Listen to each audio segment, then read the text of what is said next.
سوچتا ہے تو کچھ اور پڑھنا پڑتا ہے. ابھی تک میرا ارادہ کچھ اور تھا، لیکن اب ایسی گفتگو قرآن سب کے سمجھ میں آئے. بہرحال صلوات پڑھے محمد و آل محمد. اللہم صل علی محمد. خداوند عالم اپنی محبت کتاب قرآن مجید میں ارشاد فرما رہا ہے، قل ان کنتم تحبون اللہ فاتبعونی یحببکم اللہ ویغفر لکم ذنوبکم. اے رسول ان سے کہہ دو اگر تم اللہ سے محبت کرتے ہو تو کیا فاتبعونی، تم میری اتباع کرو. یحببکم اللہ، اگر تم ایسا کرو گے تو اللہ تمہیں دوست رکھے گا، تم سے محبت کرے گا.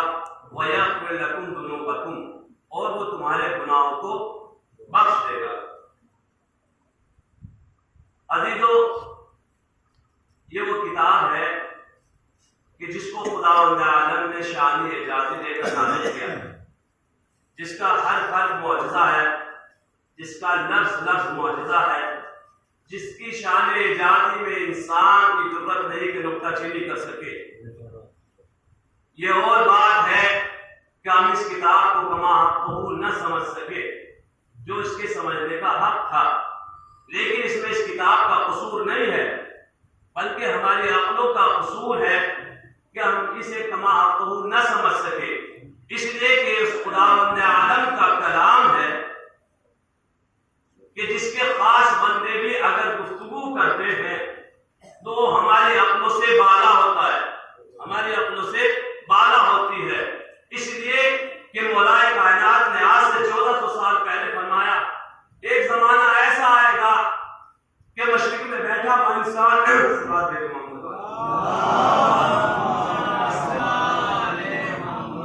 مشرق میں بیٹھا ہوا انسان مغرب میں بیٹھے ہوئے انسان کو دیکھے گا بھی، سنے گا بھی، سمجھے گا بھی. ایک زمانہ ایسا آئے گا جب پانی سے آگ پیدا ہوگی، تو اس وقت جس وقت مولا فرما رہے تھے اس وقت کا مسلمان اس چیز کو نہیں سمجھ رہا تھا، اور وہ کہہ رہا تھا یہ کیسے ہو سکتا ہے، اگر ہم باہر بھاگ کر پہاڑ پر چڑھ جائے تو رسول بلاتے رہے ہم آواز کو سن نہیں پاتے. رسول یا مولا فرما رہے ہیں کہ ایک زمانہ ایسا آئے گا مشرق میں بیٹھا ہوا انسان مغرب میں بیٹھے ہوئے انسان کو دیکھے گا بھی، سنے گا بھی، سمجھے گا بھی. اور علی فرما رہے ہیں کہ ایک زمانہ ایسا آئے گا کہ پانی سے آگ پیدا ہوگی، جبکہ پانی تو آگ کو بجھا دیا کرتا ہے، لیکن عزیزو کیوں اس وقت کے انسان کی عقل اتنی بالا نہیں تھی، اس وقت کے انسان کی عقل اتنی بالا نہیں تھی. لیکن اگر اسی بات کو آج کہا جائے تو بچہ سمجھنے کو تیار ہے، ہر فرد سمجھنے کو تیار ہے. ہر انسان کے ہاتھ میں موبائل ہے، نیٹ ہے، ٹیلی ویژن ہے، وہ مشرق میں بیٹھے ہوئے انسان کو دیکھ بھی رہا ہے، سن بھی رہا ہے، سمجھ بھی رہا ہے. لیکن کل کیوں؟ اس لیے کہ کل جو بات ہو رہی تھی وہ ان وقت کے مسلمانوں کی عقل سے بالا تھی. بلکہ میں کہوں یہ تو اس کا کلام ہے جو خدا کے خاص بندے ہیں، بلکہ اگر ان کی محبت میں کوئی دیوانہ بھی ہو جائے تو زمانہ آج کوئی فیصلہ نہیں کر پاتا کہ بہلول دیوانت ہے یا دیوانت ہے. واہ واہ واہ واہ واہ. بہلول دانت تھے یا دیوانے تھے، اور جناب بہلول اپنی چھوٹی چھوٹی باتوں سے عظیم پیغام دے جاتے تھے. مثال کے طور پر جناب بہلول علیہ السلام دریا کے بیچوں بیچ کھڑے ہوئے ہیں، ایک کوزہ لے رہے ہیں، دریا میں کیا کر رہے ہیں؟ کوزے میں پانی بھرتے ہیں. ڈاکٹر صاحب کیا کوزے میں پانی بھر رہے ہیں اور پھینک دیتے ہیں، بھر رہے ہیں پھر پھینک دیتے ہیں. اور جہاں ایسا کام ہوتا ہے لوگ جمع ہونے لگتے ہیں، بولتے رہتے ہیں. آپ سمجھے؟ کل ایک صاحب سے فرما رہے تھے، مولوی صاحب بلولی کا یہ ہے کہ آپ جتنے بڑے خطیب کو بٹھا دیجئے یہاں داد کوئی نہیں دیتا. میں داد نہیں چاہیے، بول تو تم سے چاہیے. کیا آپ سمجھ رہے ہیں؟ سلوات بھیجیے محمد اللہم صل علی محمد و آل محمد. جس نے کہا جائے بولنے سے اندازہ رہتا ہے کہ آپ متوجہ ہیں. کیا تو جناب بہلول ہیں، دریا میں بیچوں بیچ کھڑے ہوئے ہیں، کوزہ ہاتھ میں ہے، پانی بھرتے ہیں پھر پھینک دیتے ہیں، پانی بھرتے ہیں پھر پھینک دیتے ہیں. کسی نے آگے بڑھ کر کہا بہلول آپ چاہتے کیا ہو؟ جناب بہلول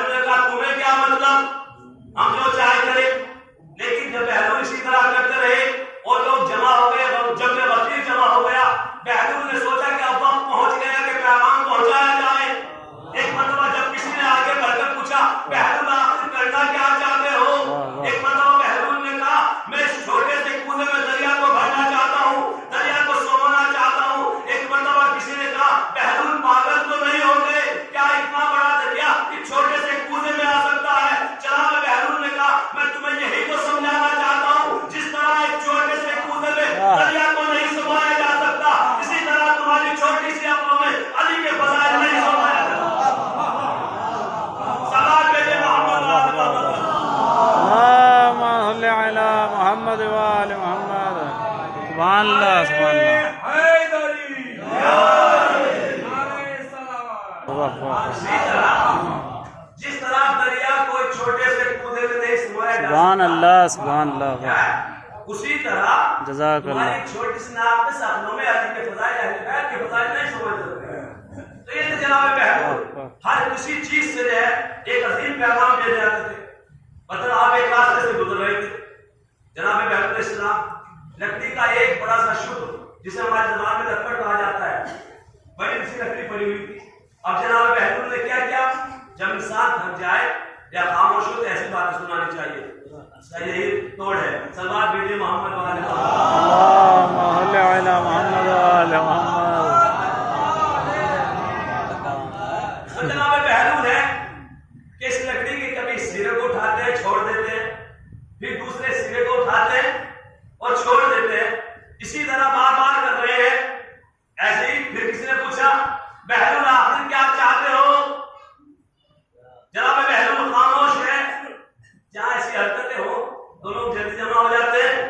ایسے کیا اب بہلول ہے کبھی لکڑی کے سرے کو اٹھا رہے ہیں، کبھی سرے کو اٹھا رہے ہیں، پہلے سرے کو چھوڑ کر دوسرا اٹھاتے ہیں، دوسرے کو چھوڑ کر پہلا اٹھاتے ہیں۔ کسی نے پھر آگے بڑھ کر پوچھا، جب لوگ جمع ہو گئے پھر کسی نے پوچھا بہلول آخری چاہتے کیا ہو؟ کیا اس لکڑی کو اپنے گھر لے جانا چاہتے ہو؟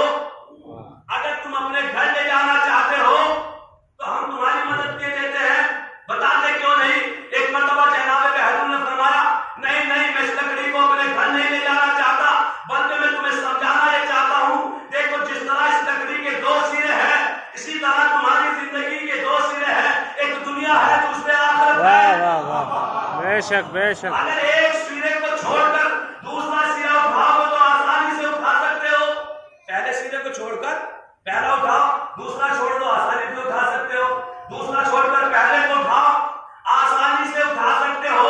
مرد تو وہ ہے جو اس لکڑی کو پیچھے سے اٹھائے، یعنی دنیا اور آخرت دونوں کو ساتھ لے کر چلے۔ واہ واہ کیا دنیا کو ساتھ لے کر چلے، اور یہی وجہ ہے عزیزو ہمارے یہاں ایسی عبادت بھی شریعت میں جو ہے قبول نہیں ہے کہ ایک انسان سب کچھ چھوڑ کر پہاڑ میں جنگل میں جا کر جو ہے بس جائے، نہ اپنے بچوں کا خیال رکھے، نہ جو ہے رزق کمائے، بلکہ کیا اللہ اللہ جو ہے ایسی عبادت اسلام میں اس کی منع نہیں کی گئی۔ اور نہ یہ ہے کہ دنیا کے پیچھے دوڑ جاؤ، سب کچھ ہے بس دنیا ہی ہو، بلکہ اگر انسان کو زندگی گزارنی ہے کیسے کرنی چاہیے؟ انسان کو زندگی دنیا کا بھی خیال رکھے اور آخرت کا بھی۔ دنیا میں رہے تو محبت دنیا دل میں نہ آئے، اس لیے کہ جب بھی دنیا کی محبت انسان کے دل میں آ جائے گی کیا ہوگا؟ کشتی جب تک پانی میں رہتی ہے تو چلتی رہتی ہے، لیکن جب پانی کشتی میں آ جاتا ہے تو ڈوب جاتی ہے۔ اسی لیے معصوم نے فرمایا اخرج الدنیا من قلوبکم قبل ان تخرج منها اجسامکم، اس سے پہلے کہ دنیا کی محبت تمہارے دل میں آ جائے یا تمہارے جسم دنیا سے نکلے، اپنے دل سے دنیا کی محبت کو نکال دو۔ واہ کیا ہے؟ صلوات پڑھے محمد وعلی محمد۔